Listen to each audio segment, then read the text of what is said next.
అతను వచ్చిన తర్వాత రాజకీయాల్ని కలుషితం చేయటం, రాజకీయాల్లో మడ్ర సంస్కృతి తీసుకురావటం, రాజకీయాల్లో యువతని పెడదవ పట్టించడం, రాజకీయాల్లో మొత్తం గంజాయి బ్యాచ్ని తయారు చేయటం, రాజకీయాల్లో మొత్తం కలుషితం చేయటం, రాజకీయాల్ని కలుషితం చేయటం, అభివృద్ధి లేకుండా చేయటం, విధ్వంసం చేయటం. నిజంగా తనకు తాను బొద్దింకని చెప్పుకున్నందుకు ఆ జగన్మోహన్ రెడ్డిని చూస్తూ ఉంటే ప్రజలందరూ కూడా ఈరోజు అర్థమైనటువంటి పరిస్థితి. ఈ బొద్దింక జగన్మోహన్ రెడ్డి బొద్దింక గతంలో ఏం చేసింది, ఇప్పుడు ఏం చేసింది? గతంలో అధికారంలో ఉన్నప్పుడు ఒక ఆహారం కనుక మీరు తీసుకుంటే ప్లేటులో బొద్దింక కనుక పడితే ఆహారాన్ని తినేవాడు ఎవడని చెప్పండి. ప్లేటులో బొద్దింక పడితే ఆహారం మొత్తం బయటపడేస్తారు.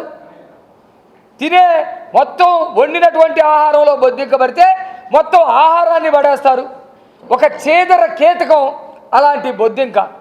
జగన్మోహన్ రెడ్డి ఆంధ్రప్రదేశ్ అనే రాజకీయ ప్లేట్లో బొద్దింకలాగా పడ్డాడు 2019లో.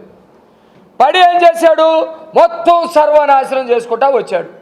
పోలవరాన్ని సర్వనాశనం చేశాడు, అమరావతిని విధ్వంసం చేశాడు, యువతని కల్చర్ చెడగొట్టాడు, యువతని మొత్తాన్ని ఉద్యోగాలు లేకుండా చేశాడు, రోడ్ల మీద రేపులు చేయించాడు, రోడ్ల మీద మర్డర్లు చేయించాడు, బొద్దింక కంటే ఎక్కువ పనులు చేశాడు.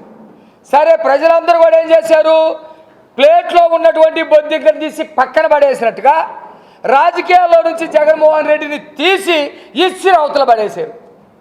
151 సీట్లు ఉన్నటువంటి ఆ బొద్దింక, జగన్మోహన్ రెడ్డి బొద్దింక ఈరోజు రోడ్డు చివర, ఊరు చివర, రాజకీయాలకి చివర 11 సీట్లకి పరిమితమయ్యాడు. ఇప్పుడైనా బుద్ధి తెచ్చుకొని బొద్దింక నుంచి మనిషిగా మారతాడు అనుకుంటే బొద్దింక కంటే హీనంగా ఉంటాడని చెప్పేసి ఆయనే ప్రకటిస్తూ ఉన్నాడు.